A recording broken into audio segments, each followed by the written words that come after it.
Good morning and welcome to today's webinar. I'm Tom Cosgrove, Senior Vice President for Public Affairs and Knowledge Exchange at Farm Credit East. Today we're going to review the results of the 2017 Northeast Dairy Farm Summary. Certainly the last 3 years have been challenging for many dairy producers and prices are currently close to their lowest level in years, so we'll get into those results shortly. Our goal in presenting the Dairy Farm Summary is to discuss the financial results and really provide some insights into what's driving them for industry stakeholders to better understand the situation for Northeast dairy farms, but most importantly for producers themselves, to be able to compare where their own operations stack up against the results of others and maybe find some ways that they can improve. After we review the results, we're going to turn to a discussion with Farm Credit East staff to discuss how producers are managing through the current situation. But first, let me introduce today's presenters. First, we're going to hear from Chris Lawton. Chris is the Director of Knowledge Exchange at Farm Credit East, where he's been in that position for about 7 years. He's a native of Massachusetts. He has a BS from Cornell's College of Agriculture and an MBA from the Eisenberg School of Management at the University of Massachusetts. And Chris has overseen the Dairy Farm Summary project for the last several years. And following Chris's presentation, we're going to hear from two of Farm Credit East's financial experts to get their reactions and share their thoughts about what they're seeing with the producers they work with. First, we'll hear from Bill Zweigbaum. He's a business consultant for Farm Credit East and a certified agricultural consultant. He's been in dairy production himself and has a master's in dairy science from Virginia Tech and formerly worked with the University of New Hampshire Extension System. And then we'll hear from Corey Kayhart. Corey's a senior loan officer in our Geneva, New York branch. He's been with Farm Credit for 6 years and handles a large dairy portfolio, working with farms that have over 30,000 cows. Corey's a graduate of Cornell and has an MBA from the University of Rochester. So before I turn it over to Chris, I want to just give participants a moment to review the legal disclaimer. And just as a reminder on some of the things Heather mentioned, you can text chat questions in during the presentation and on the GoToWebinar control panel. Click the red arrow to chat in your question or comment. In addition, a PDF of the slides can be found on one of the lower tabs in the GoToWebinar panel as well. So with that, I'll turn it over to Chris for the presentation. Thanks a lot, Tom. Today for an agenda, we're going to review the financial results from the 2017 Northeast Dairy Farm Summary. Then, as previously mentioned, we will have a panel discussion with Bill Zweigbaum and Corey Kayhart to talk about some takeaways from the report and discuss the current economic situation in Northeast Dairy. And then finally, we'll have time for some audience Q&A. So the 2017 Dairy Farm Summary was really pretty interesting. We had to double check some of our numbers because producers actually did better than we thought they would have. 2017 certainly didn't feel like a great year, and that's not what we were hearing on the countryside.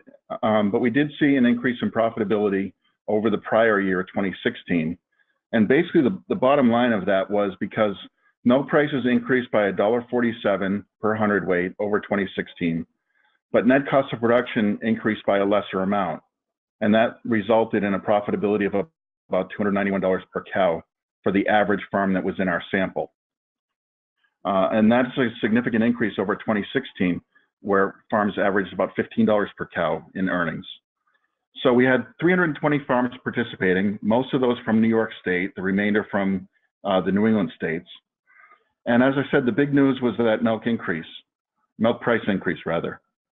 Cash flow, however, was roughly break even once debt principal payments were accounted for. The productivity and herd size of our sample increased, and debt per cow, while debt per farm increased overall, debt per cow declined slightly due to a larger herd size and more cows to spread that debt around. So this chart graphically shows milk prices per hundredweight since the year 2000. You can see the last 3 years on the right-hand side and the increase from 2016 to 2017. Note, however, that 15, 16, and 17 were all well below the 5-year average.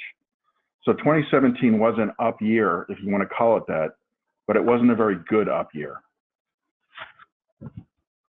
So moving on to look at net margins over the same period, you can see the black bars indicate positive net margins and the white bars indicate negative net margins. Note the significant positive net margin in 2014 followed by two basically break-even years, and then you can see 2017's modest profits on the right-hand side. So this chart shows the net earnings per cow going all the way back to the beginning of the Dairy Farm Summary Report in 1979. The red line is actual dollars. The green line is adjusted for inflation. You can note the significant increase in volatility as we move from left to right.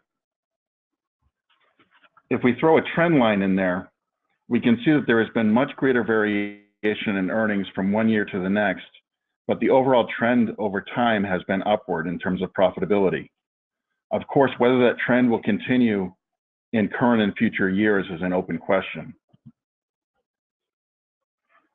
So one of the things that we talk about in the Dairy Farm Summary is we often speak of net cost of production as a single number, and we're talking about the average of our entire sample.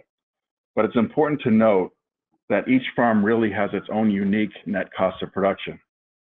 In this chart, the x-axis, or the vertical, is the number of farms with a net cost of production at any given point.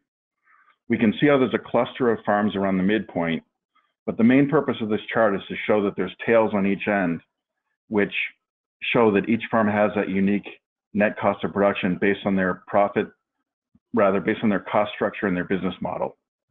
The farms with a below average net cost of production generally post greater earnings, while those with a higher than average net cost of production generally show lower earnings or losses. One of the things that's been notable in the last couple of Dairy Farm Summary Reports is the increase in total liabilities per cow, or what we typically refer to as debt per cow. This is the total amount owed by the farm, including both capital debt and loans, as well as things like trade credit and current liabilities. We can note the upward trend on this chart and how it's increased in recent years. One thing that's important to look at is the fact that it took about 30 years for us to go from $2,000 per cow to $3,000 per cow, yet it took only 7 years to go from $3,000 to $4,000. Obviously, there's some impact from inflation there, but still, that's a pretty significant acceleration in debt accumulation. In 2017, we can see on the far right of the chart that debt came back below that $4,000 threshold, but overall farm debt still increased. It's just that the sample size was larger and we had more cows to spread it over.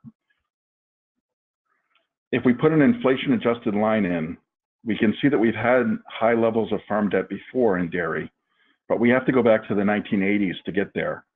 And for those of you who remember that period, would probably note that it was not the best time for agriculture. So the debt per cow is somewhat concerning because the most recent trend will be difficult to sustain. So what's driving this increased level of debt? I think this chart gives a good indication. This shows the cash flow per hundredweight rather than the accrual earnings per hundredweight. So after several years of reasonably good cash flow, we've seen a drop to basically break even on a cash basis for 3 years in a row. This chart includes the principal payments on debt, which are technically part of earnings and do build equity in the farm, but it's still a check that needs to be written and money out of the bank account, leaving little cash left over for any kind of capital improvements or really any kind of cash flow cushion for the farm's operations. Basically, what this chart is telling us is that the cash is going out the door as quickly as it comes in. And I think that's a big reason why these last few years have really felt kind of lousy for a lot of dairy producers. So this lean cash flow has taken a toll on many farms' financial indicators. This chart here shows the current and quick ratios for the average Dairy Farm Summary farm. The current ratio, or the blue columns on this chart, is obtained by taking the total current assets of the farm.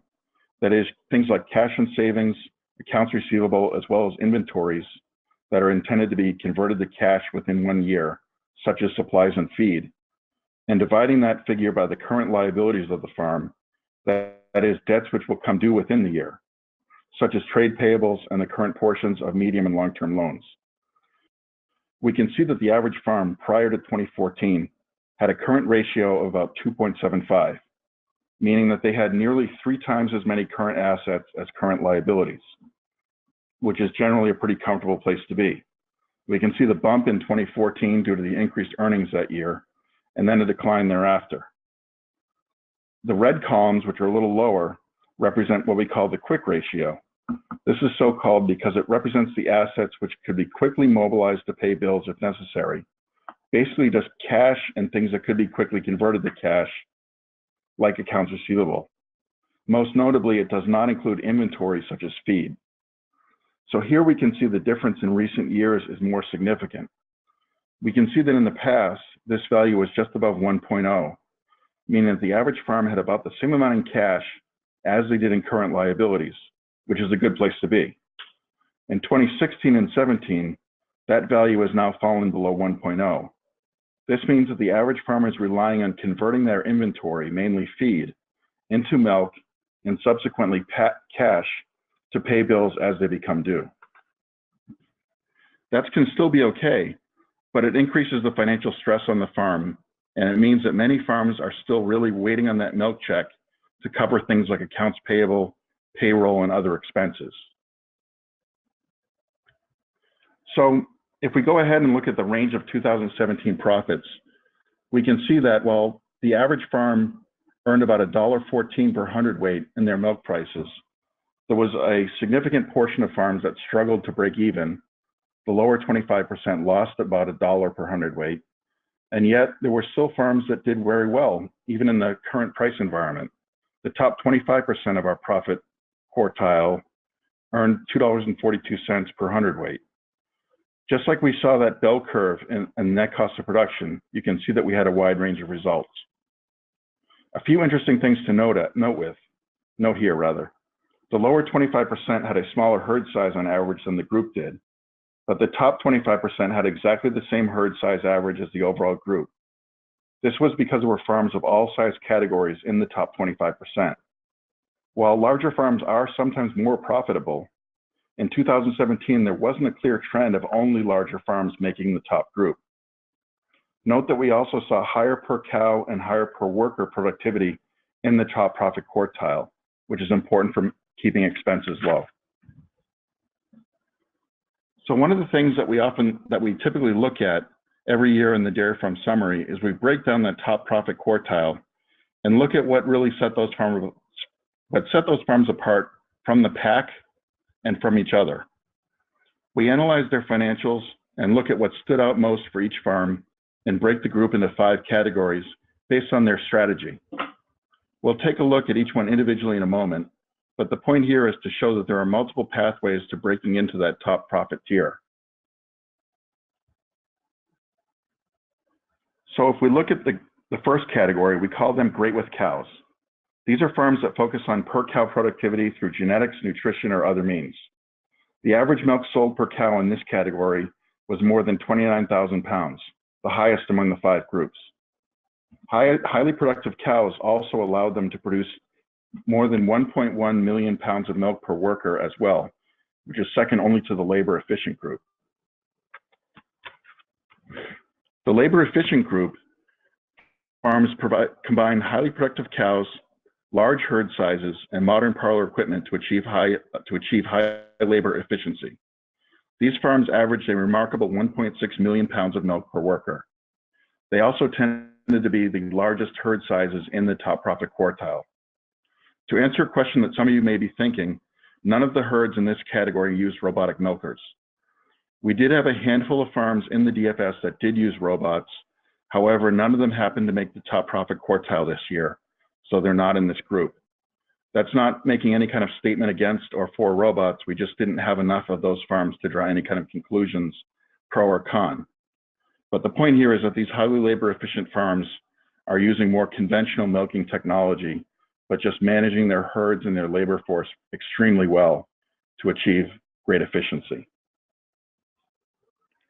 Another way that farms broke into the top profit group is what we call the better milk price group.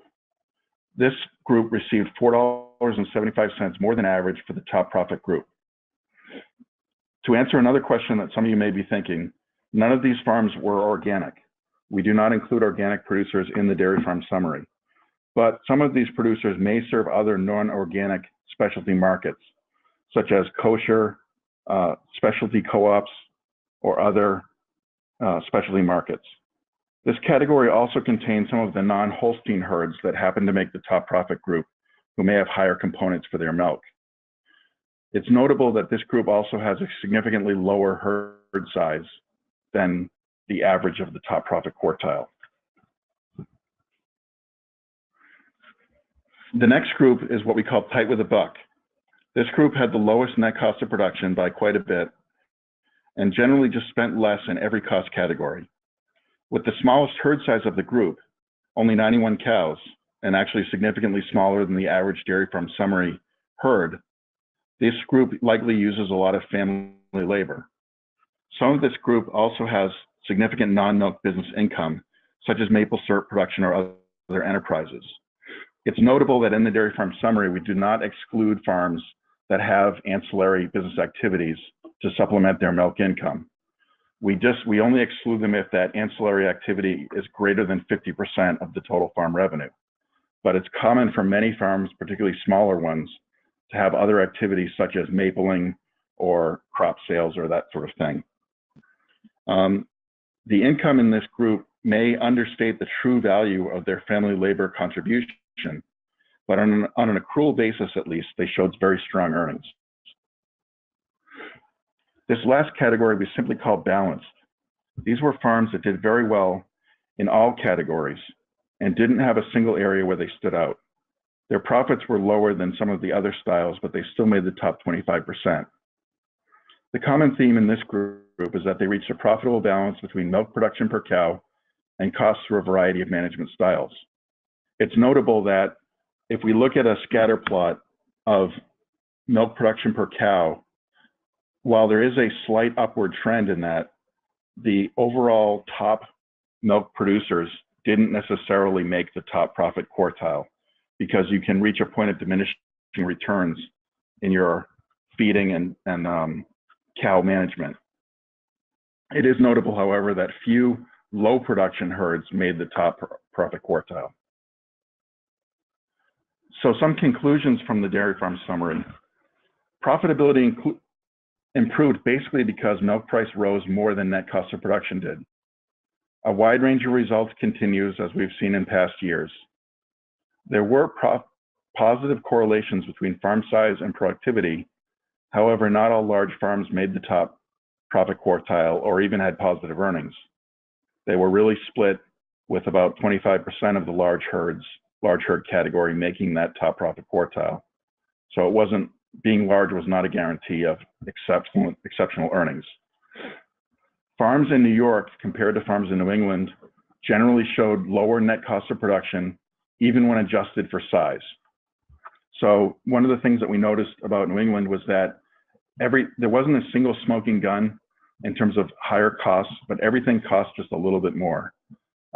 Two things that were, however, significantly more were labor and feed costs, but every line item was just a little bit more, and the result was that farms in New England didn't do as well as farms in New York last year. When we looked at including debt principal payments, many farms struggled with cash flow. Cash flow was basically break even, despite a reasonable accrual profit. And finally, to note, when we start talking about the current dairy situation, is that milk prices have fallen significantly since last fall. So talking about what happened last year doesn't necessarily translate into farms doing as well currently. If we move on to a near-term outlook, this shows the price forecast from two major dairy co-ops. We can see the prices in 15 and 16, a little bit higher average price in 17, and we can note that steep decline starting in August of last year. I suppose it is somewhat good news, if I can even say that it looks like we've hit bottom and begun to see prices improve somewhat. But even with what is projected for recovery for the remainder of the year, 2018 is still likely to average significantly below 2017. So why are prices so stubbornly low? Well, basically continued increases in production means that supply remains long and is a headwind against price recovery. Consumer consumption continues to shift away from fluid milk and towards processed dairy products like butter and cheese. So overall consumption continues to increase. However, it hasn't significantly outpaced the increase in milk production.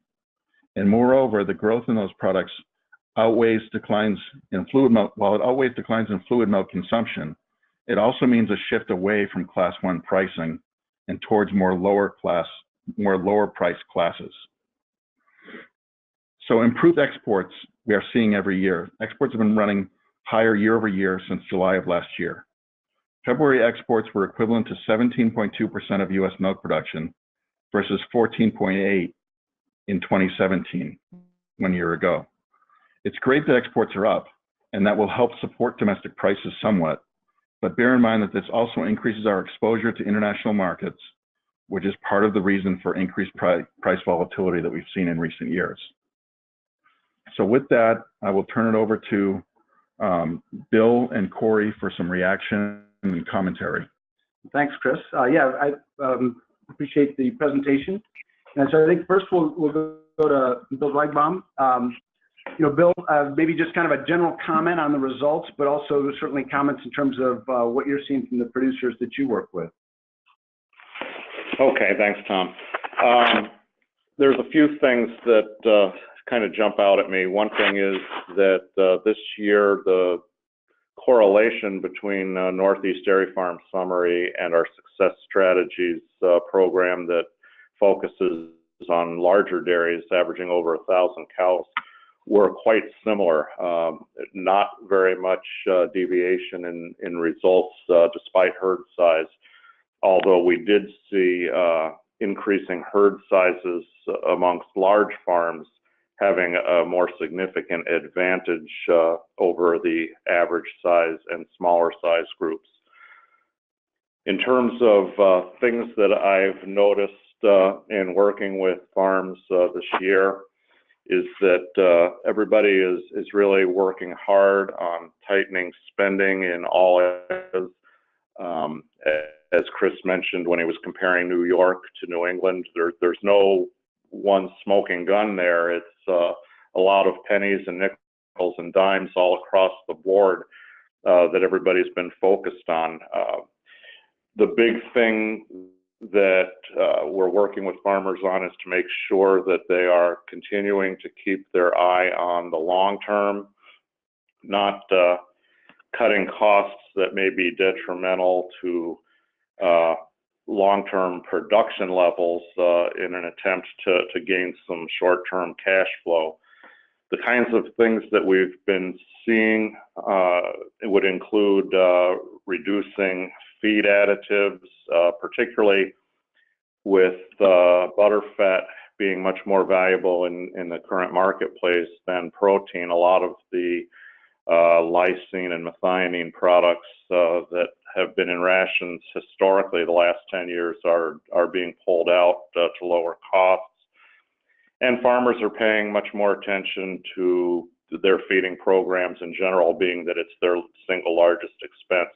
They're working hard at reducing refusal rates, less feed waste, using more shovel up times, pushing up feed to the bunks more often, and we're seeing a trend towards feeding more frequently with some analysis both in the scientific literature as well as field trials that we've been monitoring through the Success Strategies program.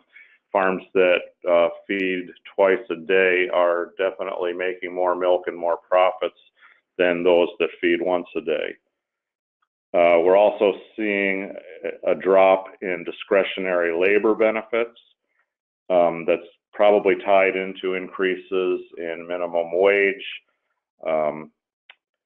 We're seeing people focus in on fuel efficiency, on utilities that may have been wasted in the past, and looking more at labor efficiency and time clocks to try and rein in some of the excess labor costs as well. The big focus has been on more milk with low-cost implementations. So we see a lot of cow comfort kinds of practices going on, improved stall conditions, improving the overall air quality environment, additional fans and sprinklers, and also the addition of cow brushes in a lot of barns to enhance cow comfort, and that translates into enhanced production per cow. Now, all that said, with individual farms trying to enhance their milk production per cow to be more efficient at the farm level, that is certainly contributing to this supply surplus that's holding back much milk price recovery. So the big key is really, looking at not doing any long-term damage in order to generate short-term cash flows. That's kind of my summary of what I'm seeing out in the field. Okay, great, Bill. Thanks for your thoughts on that. So now I'll turn to Corey. Corey, kind of the same question, I think a general comment, but also, what are you seeing from, from the producers that you work with? Thanks, Tom. Yeah, so as I listened to Chris's presentation, I think a couple things popped out at me. I think the first is, we had positive earnings last year on accrual basis, but another year of cash flow break even. So I think that gets us up to 3 years in the blue book with zero or negative to break even cash flow years. And I'm guessing most of our accrual earnings last year were driven by larger feed piles, as you can see in the increased current ratio. Definitely in New York, that makes sense as we came off the drought in 2016. Another aspect that stuck out was the range in the net cost of production. I think we had a $14 spread there, going from $11 to $25.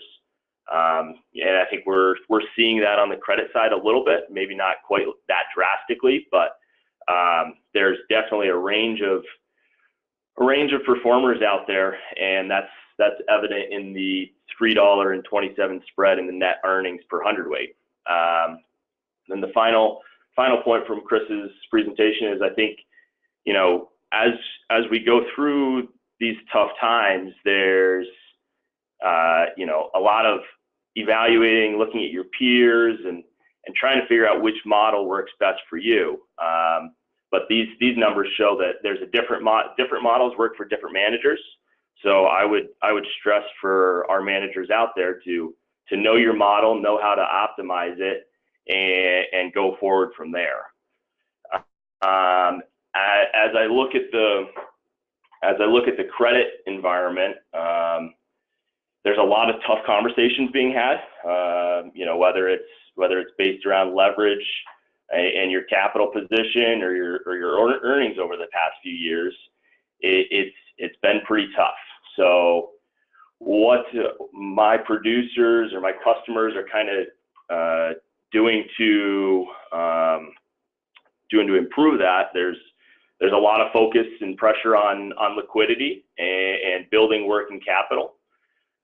We've got budgets with cash deficits, and most likely we're utilizing debt to fund the deficit and help cash flow.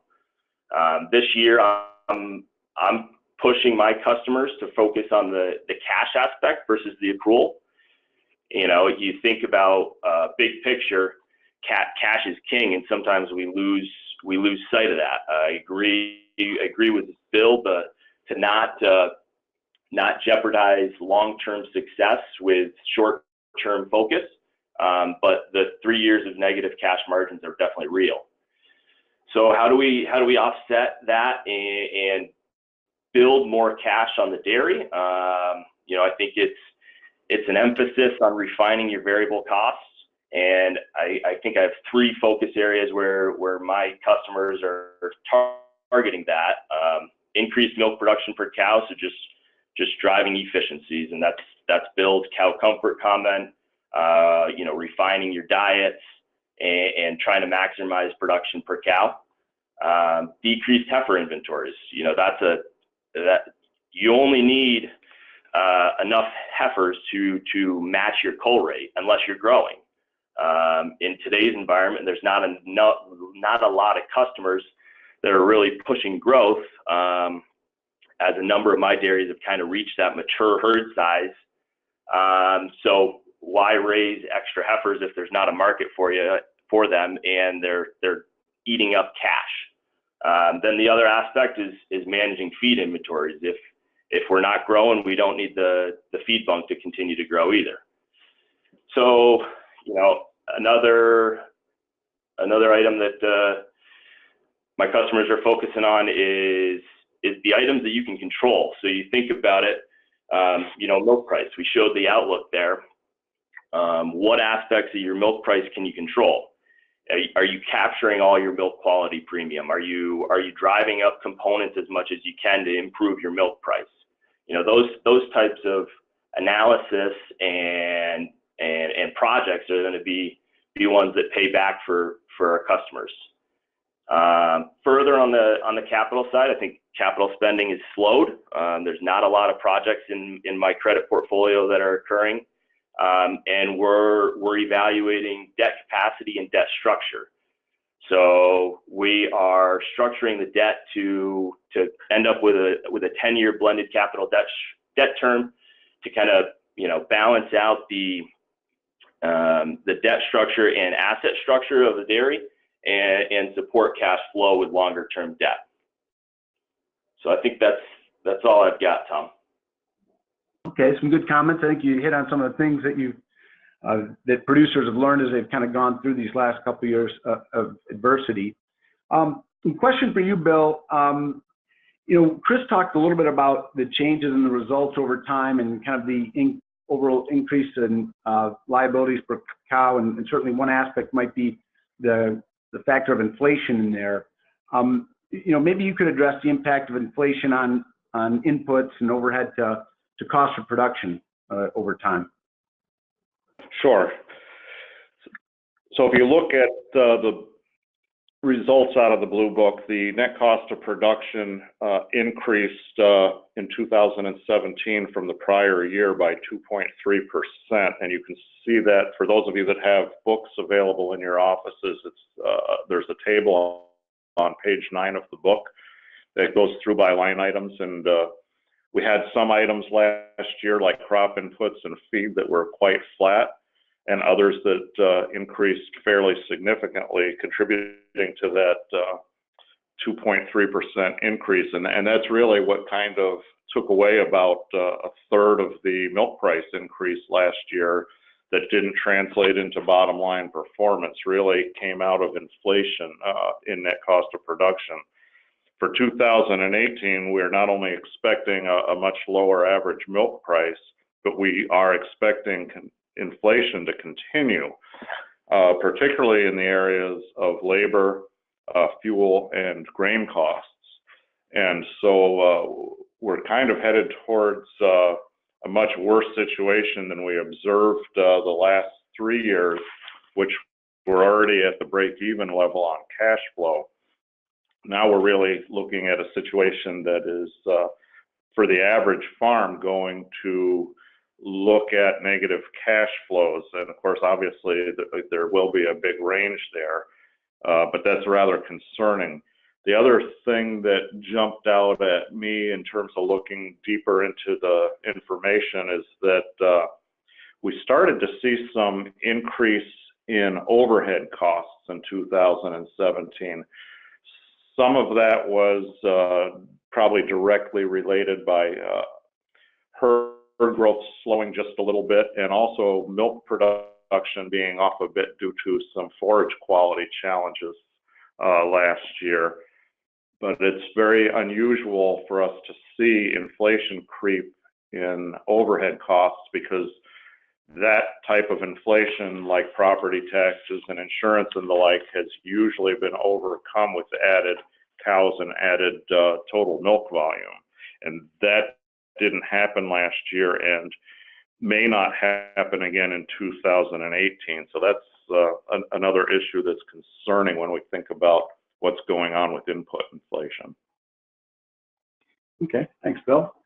So I'm going to turn one back to Chris Lawton here. Question came in about explaining the difference in milk price received. You touched on it, but maybe you could expand on that, Chris. Sure. One thing I'll mention is that the Dairy Farm Summary has a lot more in it than what we presented in this webinar. We had to, for time purposes, kind of just pick out some highlights, but the report is about 45 pages and has a lot of different insights into the Northeast dairy situation. So I'd encourage you still to take a look at it. One of the things about milk price, as the way we account for it in the Dairy Farm Summary, is that it is the gross price before any deductions such as hauling, promotion, other kinds of things. But it does include any premiums that the farm is getting for, say, quantity or components or that kind of thing. So it's really a gross figure. Things like hauling and marketing are itemized separately on the expense items. Okay, great. I'm going to turn one back to Corey here. Corey, you talked a little bit about the actions that producers you work with are taking in terms of projects and the like. One of the issues that's kind of underlies the current situation is the marketing situation, where because of the supply and demand and imbalance, we've got some issues with some milk buyers ending their contracts with producers. Other cooperatives are trying to manage their supply a little bit more. What are you seeing? How does that factor into the producers you're working with in terms of their growth plans and what you're seeing?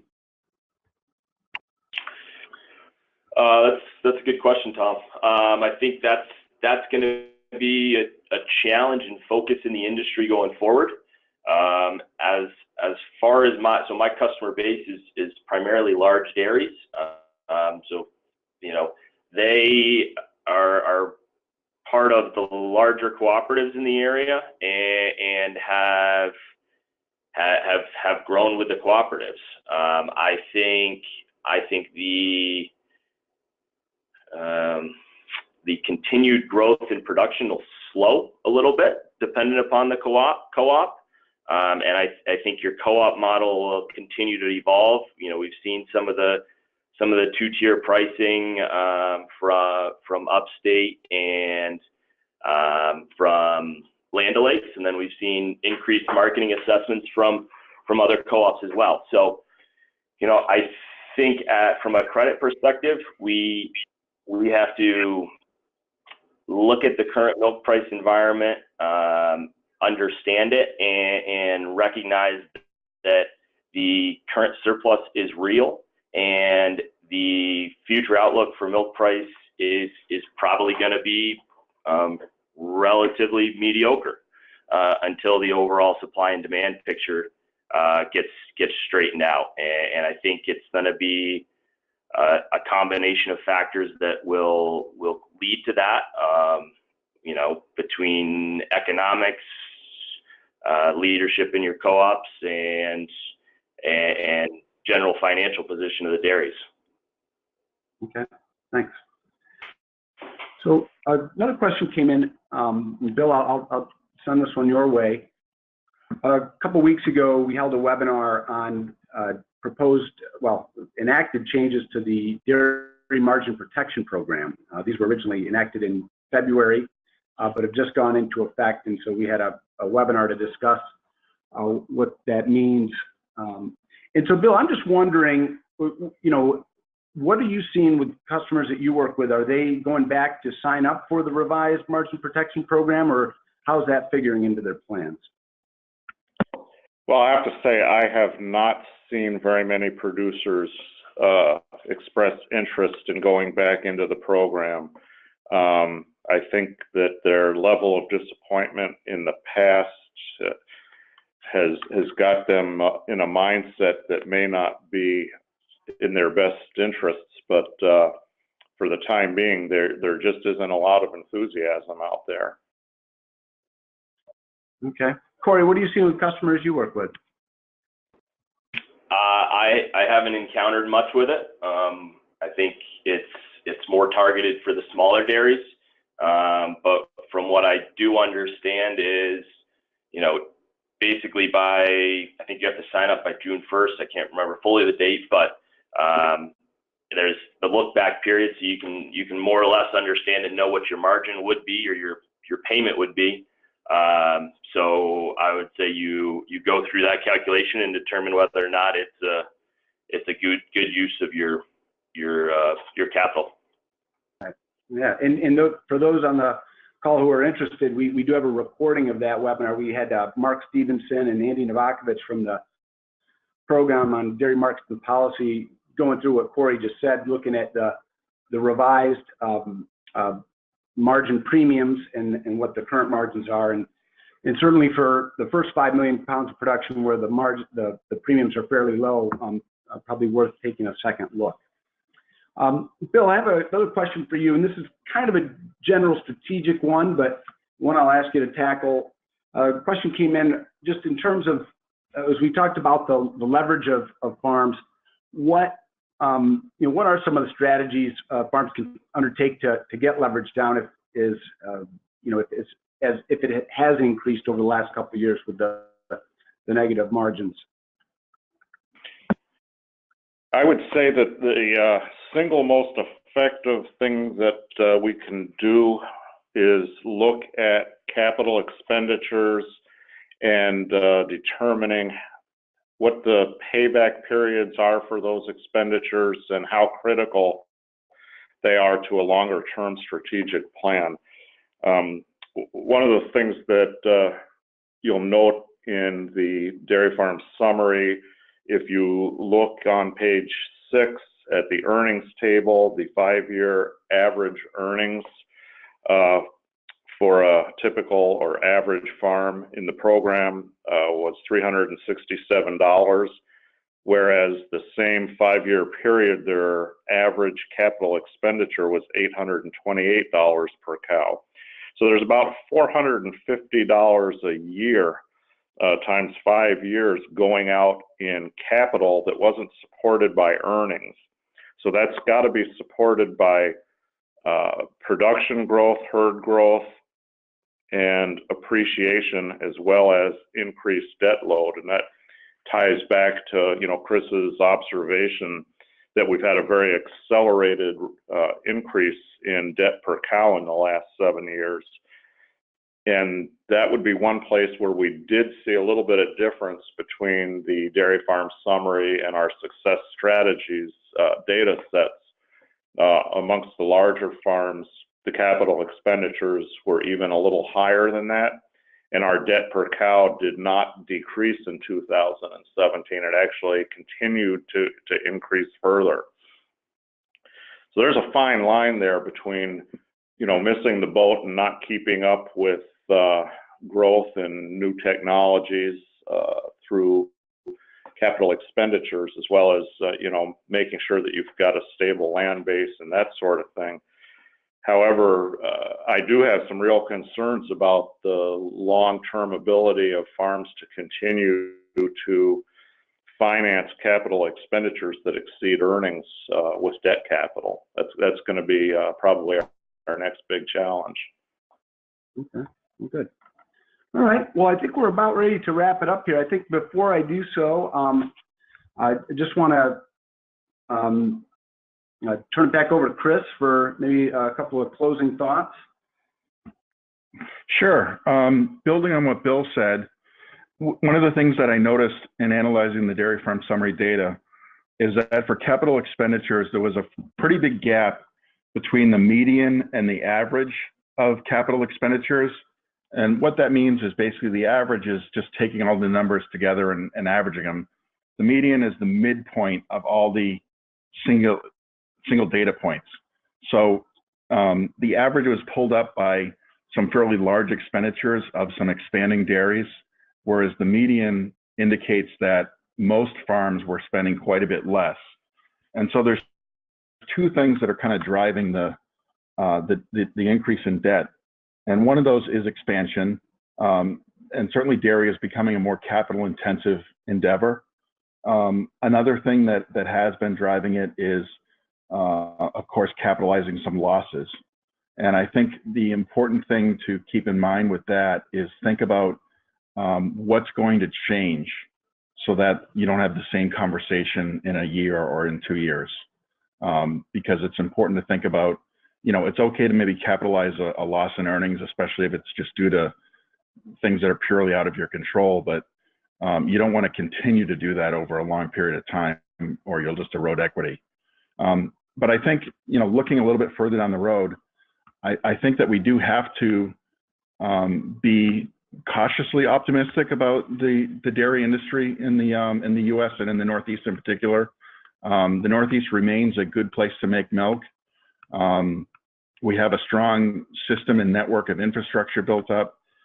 We have water, which is a big thing that a lot of other parts of the country don't.